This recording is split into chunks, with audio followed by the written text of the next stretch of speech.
kabar Sobat Ngulik semuanya? Semoga dalam keadaan sehat ya. Dan juga pastinya dalam keadaan semangat menjalani aktivitasnya. Kembali lagi dengan Ngopi Podcast, ngobrol penuh inspirasi bersama aku, Selmi Aulia Syahada, dan juga Fatma Hadi Kusmanirung, Mahasiswa Manajemen Angkatan 59 IPB University. Di episode kali ini, kita bakalan bongkar fakta, berbagi cerita, dan pastinya ngobrol penuh inspirasi mengenai perjalanan karir Kepala Cabang Adira Finance. Menarik banget gak sih? Menarik banget, udah gak sabar nih, aku mulai dengerinnya.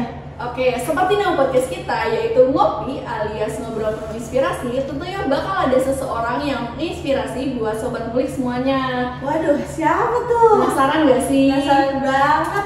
Daripada nunggu lama-lama, yuk langsung kelas deal aja tamu kita yang spesial itu. Tapi sesi ini bukan kita yang maju loh Kak Fatma. Ada teman kita yaitu Faris Madia, Demas Maliki Ismansyah, dan juga Rivalis Setiawan Lubis yang sudah bersama dengan narasumber yang super keren ini ya. Jadi langsung aja. Dadah! Halo Sobat Ngulik, sekarang aku udah bersama dengan Pak Andri. Dan Pak Andri ini sebagai Kepala Cabang dari PT Adira Finance ya Pak ya? Iya, betul. Bagaimana kabarnya nih Pak Andri? Alhamdulillah baik, sehat selalu ya. Alhamdulillah, ya. Dan kira-kira Pak Andri udah siap belum nih untuk sharing-sharing bareng aku dan Sobat Ngulik lainnya nih Pak? Insya Allah ya, kita udah siap. Oke, karena Pak Andri udah siap dan kita juga udah semangat banget untuk melaksanakan podcastnya, mungkin langsung aja kita masuk. Oke, sebelumnya terima kasih dulu nih Pak Andri sudah mau diganggu waktu istirahatnya di rumah ya Pak ya, untuk membantu kita dalam membuat podcast nih Pak. Oke. Mungkin bisa langsung dimulai nih Mas. Oke, mungkin untuk pertama aku mulai pertanyaan pertama. Mungkin dari pertanyaan dari kami itu bisa diceritakan nih Pak mengenai profil diri Bapak, terus serta jabatannya dan apa saja sih kesibukan Bapak saat ini. Saya karyawan Adira Finance dari tahun 2000 ya, sudah hampir 23 tahun saya berkarya. Waktu karya saya itu dari pertama jadi CMO atau marketing lapangan ya. Itu dimulai dari tahun 2000, 2005 saya pindah ke Tulung Agung untuk promosi, dan sampai sekarang saya jabatannya masih Kepala Cabang. Dari tahun 2015 itu saya di BM dulu ya, setelah di BM saya jadi Kepala Cabang. Dan tahun 2008-2009 saya balik ke Jabo lagi ya, sampai sekarang saya berkutat di Jabotabek untuk jadi Kepala Cabang di Adira Finance. Itu sudah Mas. Oke, berarti kurang lebih udah dari tahun 2000 sampai sekarang pada Adira Finance, kurang lebih 23 tahun. Iya, betul. Oke, mungkin yang kedua. Oke, hebat banget nih Bapak, dari awal merintis sampai akhirnya sekarang sudah menjadi Kepala Cabang ya Pak. Iya, luar biasa sekali Pak. Lalu apa aja sih Pak, bila kalau misalnya Bapak ada karyawan baru nih di PT Adira Finance, pertama kali ada karyawan baru tuh apa sih yang dia lakuin gitu Pak? Ada prosedur khusus atau ada hal-hal yang diperhatikan gitu? Kalau masuk jadi karyawan Adira Finance itu yang pertama pasti lewatin tes dulu ya. Nah, setelah masuk mereka akan di training. Di training itu cara kami training itu caranya training di lapangan maupun training di dalam. Itu dilakukan independen atau sendiri dengan dilakukan di cabang ya. Itu dengan cara pendampingan ya. Pendampingan itu sampai selama hampir 3 minggu atau 1 bulan. Setelah itu baru kita tes mereka untuk melakukan survei atau itu kan kita survei ya rata-rata ya. Survei itu sampai 3 atau 6 bulan itu kita pantau perkembangannya. Jadi setiap bulan itu kita pantau apakah pergerakannya lebih bagus atau enggak. Nanti dari sana kita tambahin lagi trainingnya.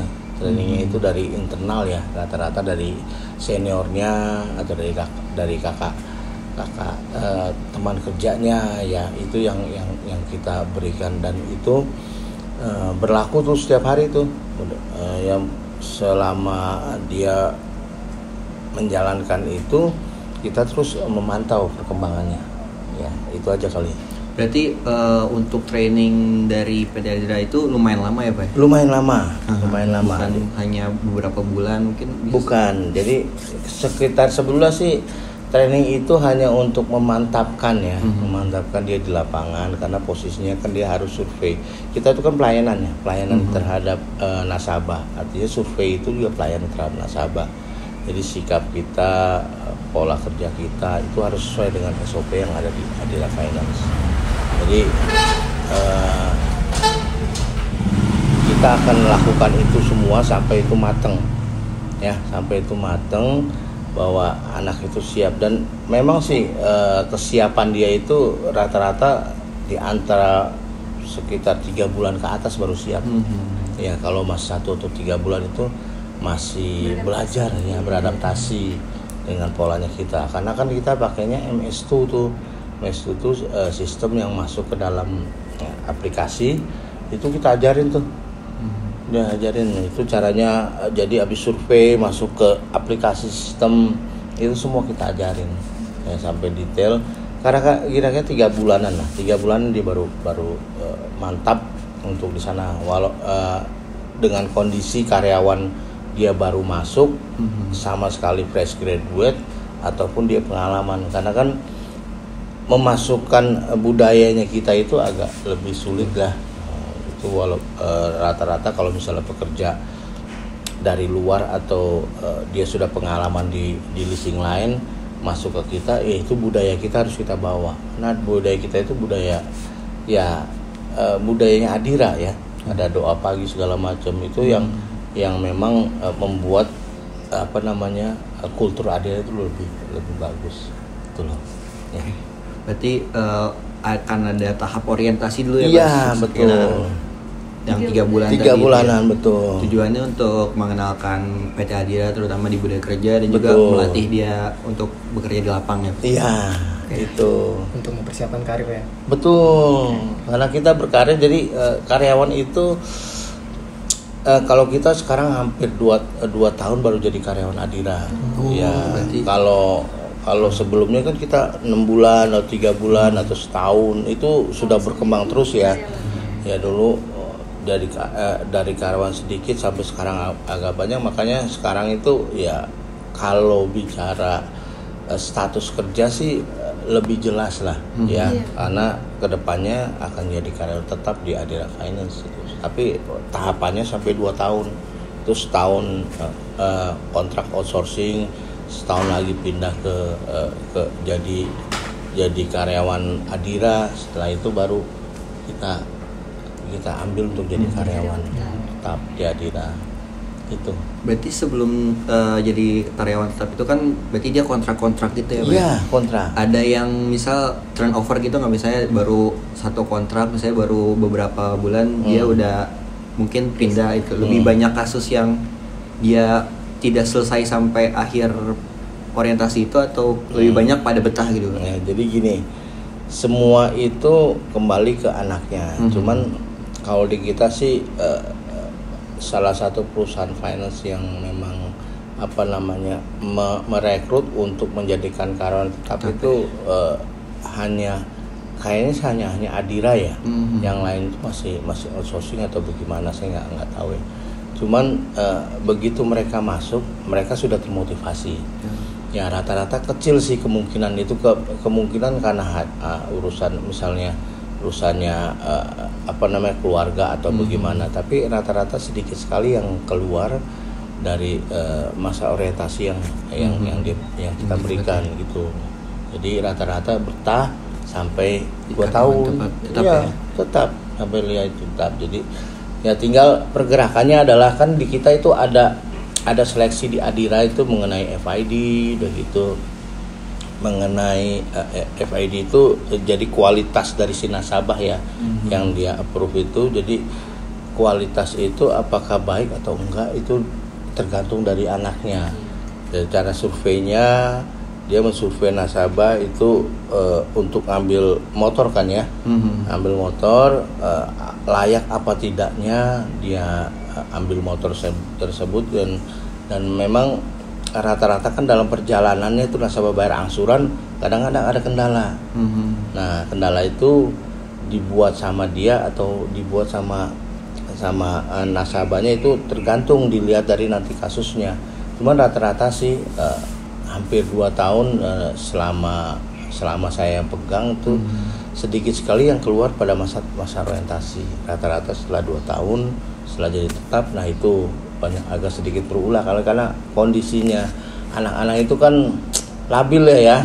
Ya jadi udah punya penghasilan sendiri ya, gaya hidup dia yang berbeda. Nah itu yang membuat dia bisa bertahan atau enggak karena gaya hidup. Kalau gaya hidupnya lebih besar pengeluaran daripada penghasilan, itu yang bisa itu rata-rata begitu. Jadi kalau dibilang tetap sampai tetap, dia akan kerja sampai tetap.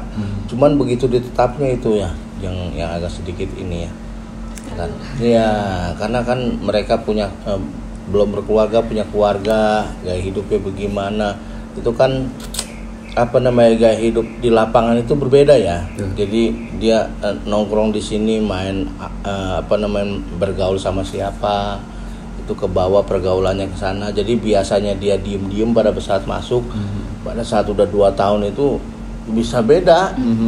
Bisa beda karena kan pergaulan ya. Jadi gaya hidup itu jadi dia biasa nggak punya duit ya kan, itu yang membuat rata-rata hampir keluar itu karena di situ ya. Tapi kalau bicara selama jadi karyawan itu karyawan outsourcing atau kontrak itu sampai jadi karyawan tetap, itu rata-rata sih bisa lewatin semua itu. Lanjut. Oke, mungkin lanjut ke pertanyaan selanjutnya Pak. Selama berkarir nih Pak, kira-kira apa aja sih kendala serta pelajaran dari transisi karir Bapak mungkin dari tahun 2000 ya menjadi CMO, terus juga sampai sekarang jadi kepala cabang dengan background perusahaan yang beda-beda. Apa ya kendalanya? Kalau kendala banyak banget ya. Jadi ya selama saya berkarir itu yang agak lebih beratnya itu pada saat posisi pertama saya jadi kepala cabang gitu. Saya kan berasal dari Adira Finance Bogor. Udah gitu dipromosikan untuk Adira Finance Jawa Timur. Itu yang berat karena saya baru nikah juga, waktu itu baru punya anak 1 ya. Nah itu yang agak sedikit berat. Ini saya beradaptasi ya dengan kondisi, tapi berjalannya dengan waktu sih alhamdulillah nggak ada masalah dengan posisi saya, dan karir saya tetap bagus karena saya juga begitu balik dari Jawa Timur juga pegang beda jabatan marketing manager, setelah itu branch manager, yaitu kita jalanin saya dengan dengan kendala, dengan halangan, dengan tantangan yang begitu besar ya. Selama sekarang ini alhamdulillah sih bisa kita lewati semua, itu aja. Jadi nggak ada tantangan yang begitu, alhamdulillah jangan sampai ya ada yang begitu berat ya. Tapi mudah-mudahan ini kita bisa lewati semua. Oke, mungkin pada saat Bapak ada rapat atau diskusi gitu Pak, kan pasti ada berbagai opini dari berbagai orang gitu Pak. Sikap Bapak itu untuk lebih cenderung meyakinkan pendapat Bapak atau mencoba menyampingkan ego Bapak gitu sebagai kepala cabang untuk menerima masukan-masukan dari yang lain? Kalau sikap saya ya beda saya. Sikap saya sih. Sorry, I can't make a phone call with your. Jadi nggak apa-apa. Jadi sikap saya sih kalau selama memegang jabatan ini ya, saya sifatnya selalu menerima apa yang ada terima, masukan dari bawahan.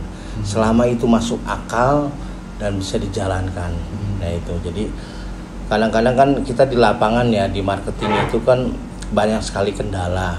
Ya kendalanya itu kan kompetitor atau price list atau macam-macam lah, program segala macam. Nah itu saya selalu berdiskusi dengan anak buah saya. Ya saya tidak menganggap bahwa itu anak buah baru atau dia sudah lama. Intinya masukan dari mereka itu jadi pertimbangan buat saya. Dan selama saya berjalan, alhamdulillah sih kondisinya kita selalu kondusif dan selalu bisa menerima. Ya walaupun berat ya, misalnya kayak karyawan harus dipecat karena kondisi dia dia harus mempertanggungjawabkan kualitasnya, FID-nya itu, atau cara survei atau segala macam yang salah.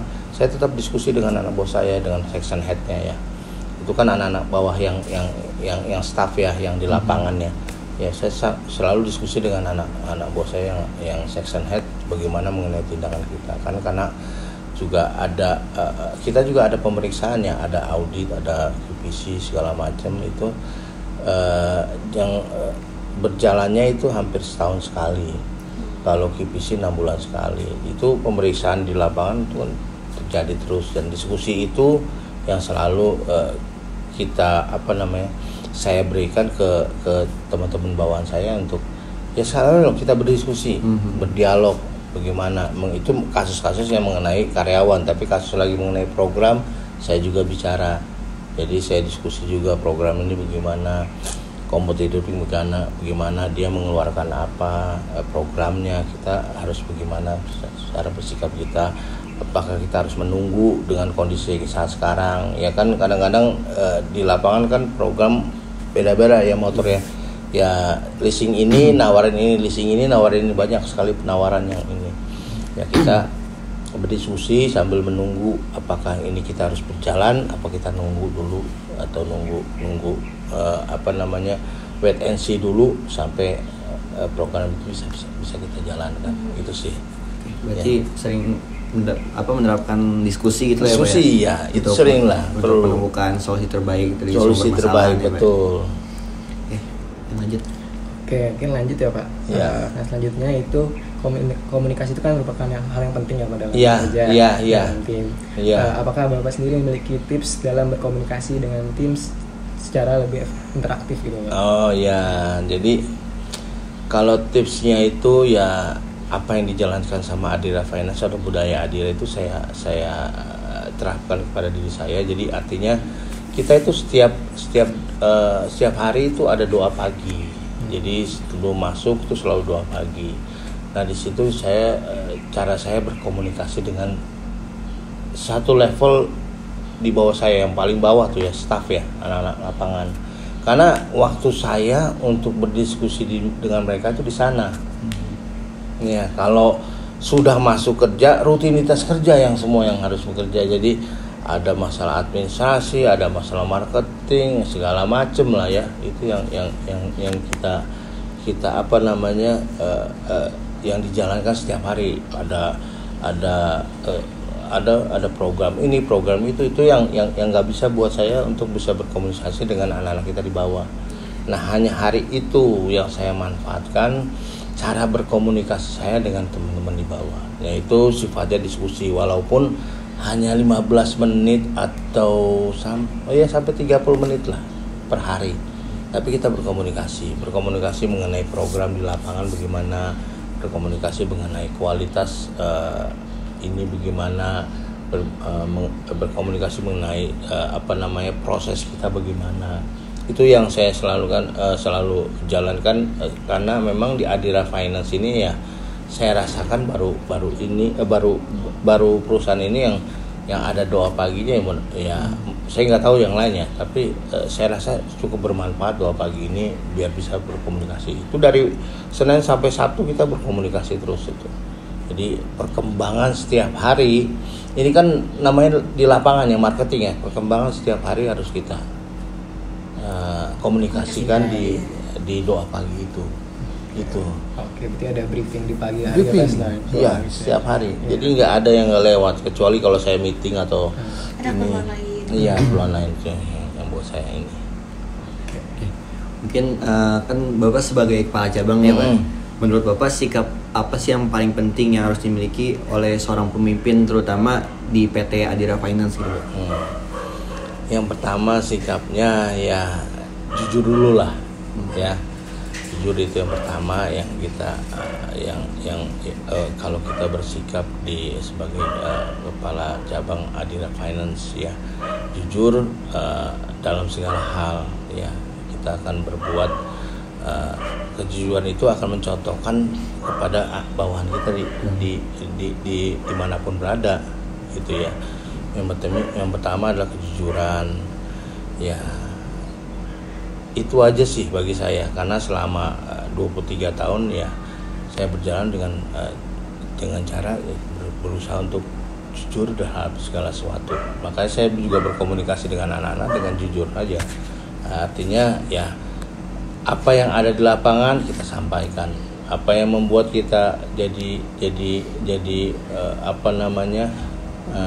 halangan kita sampaikan. Semuanya mencoba jujur dan memang jujur segala-galanya karena di sini kan perusahaan finance ya, uang itu di mana-mana ya. Jadi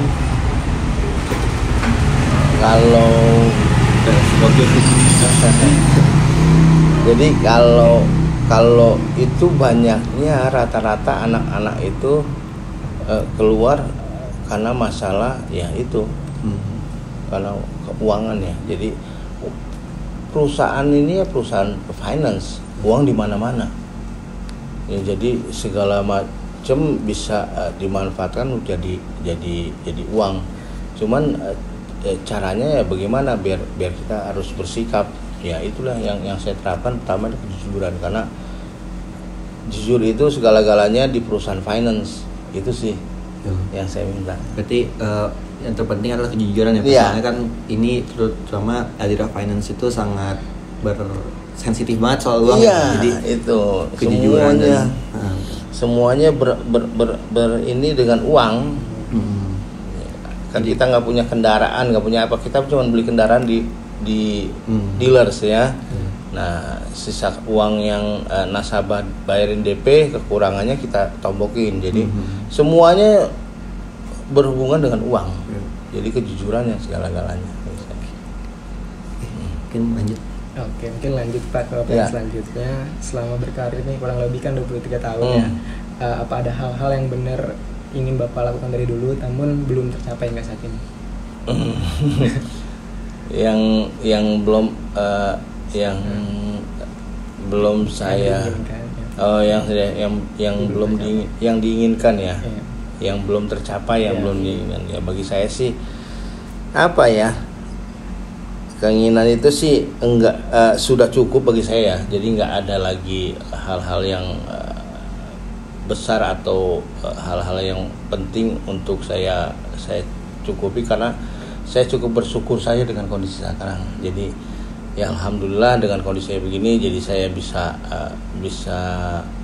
mendidik anak ya, bisa mendidik keluarga, membiayai anak, membiayai keluarga dan segala macam. Bagi saya sudah cukup untuk sekarang ini ya. Karena usia saya juga udah ini ya, jadi nggak perlu jadi ada ambisi yang besar-besar karena ya ambisi itu biar berjalan seperti apa ya, air aja lah, jadi mengalir aja begitu. Jadi kalau diberikan kepercayaan lebih alhamdulillah, kalau enggak ya udah bersyukur. Karena bagi saya top karir yang memang dulu kita dambakan itu kan saya juga nggak berpikir jadi kepala cabang. iya saya nggak berpikir, jadi kita jalan mengalir seperti air ya, bisa jadi kepala cabang alhamdulillah. Bersyukur itu aja. Oke. Selanjutnya kan tentu aja PT Adira Finance membutuhkan karyawan yang dengan sumber daya yang bagus ya Pak. Iya. Jadi sebagaimana perusahaan itu berjalan tergantung dengan para karyawan dan para pekerjanya. Iya, betul. Jadi menurut Bapak seberapa penting sih pendidikan dalam keberhasilan karir seseorang gitu Pak? Pendidikan itu nomor 1 ya. Jadi di kita itu ada sekarang ini, kalau dulu ya waktu saya masih berkarir di bawah, untuk jadi section head hanya SMA saya sudah cukup ya. Kalau sekarang harus minimal D3 atau S1 ya. Jadi ya dengan begitu aja udah kelihatan ya kan, karena yang kita didik ini anak-anak di bawah itu ada pendidikan sama S1 atau D3. Masa pendidikan kita sebagai section head atau ini kepala cabang hanya SMA, itu yang membuat kita itu harus D3 atau S1 ya. Jadi pendidikan itu nomor satu dan segala-galanya ya. Jadi di kita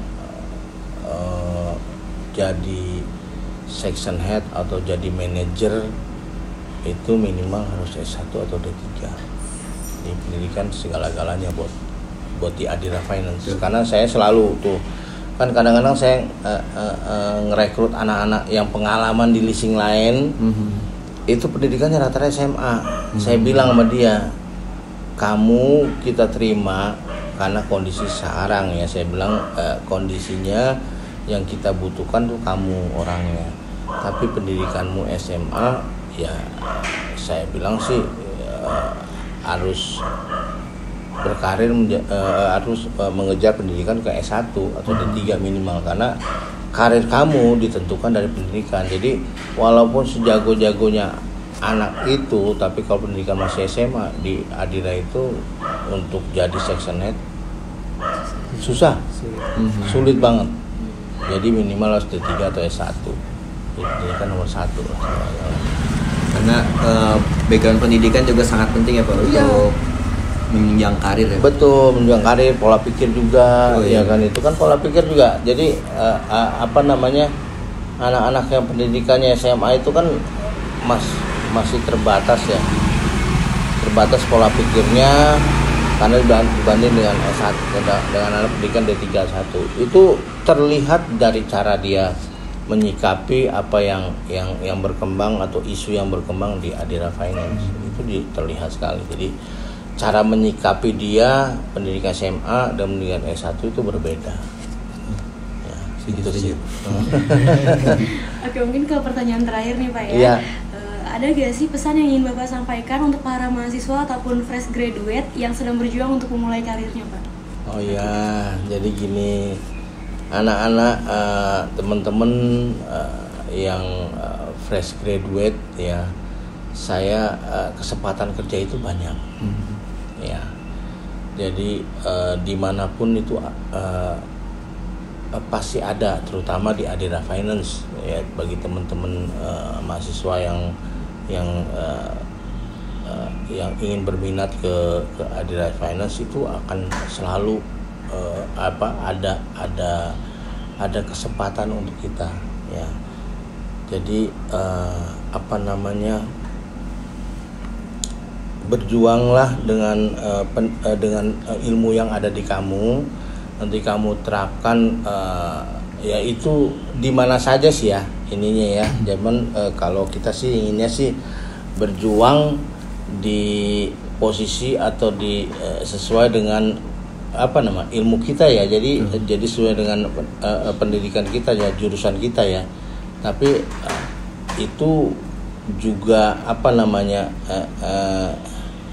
jangan jadi jadi patokan, karena kita berkarir itu di mana saja.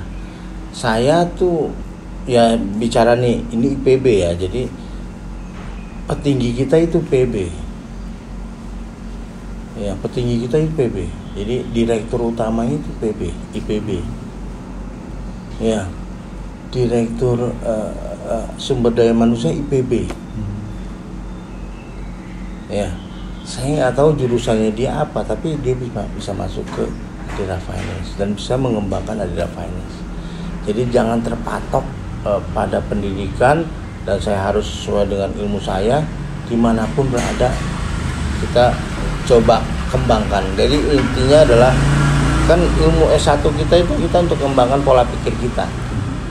Ya, bukan ngembangin diri kita harus sesuai dengan jurusan, ya harus berkembang sesuai dengan jurusan, ya itu tidak ini. Jadi saya lihat dari apa namanya, dari direktur saya itu IPB. Jadi saya lihat perkembangan bagi mereka itu pendidikan penting, S1 segala macam. Tapi adalah pola pikir yang terpenting bagi saya. Ya, jadi semua kembali ke pola pikir, jangan pernah fanatik dengan satu jurusan, harus fiksi itu saja, ya jangan. Ya, di kepala cabang William itu anak IPB juga. Banyak anak IPB. Ya. Jadi kan IPB kan identiknya dengan pertanian. Iya, tapi kenapa mereka bisa berkembang di mana-mana? Iya. Di perekonomian segala macam, bahkan bisa lebih ke ini, jadi direktur utama itu memang ya semua kembali ya, walaupun itu ada jalannya masing-masing dari Tuhan ya kan. Itu kan jadi buat saya itu jangan terlalu fanatik dengan jurusan, dengan ini pendidikan segalanya, karena pola pikir kita yang akan berkembang.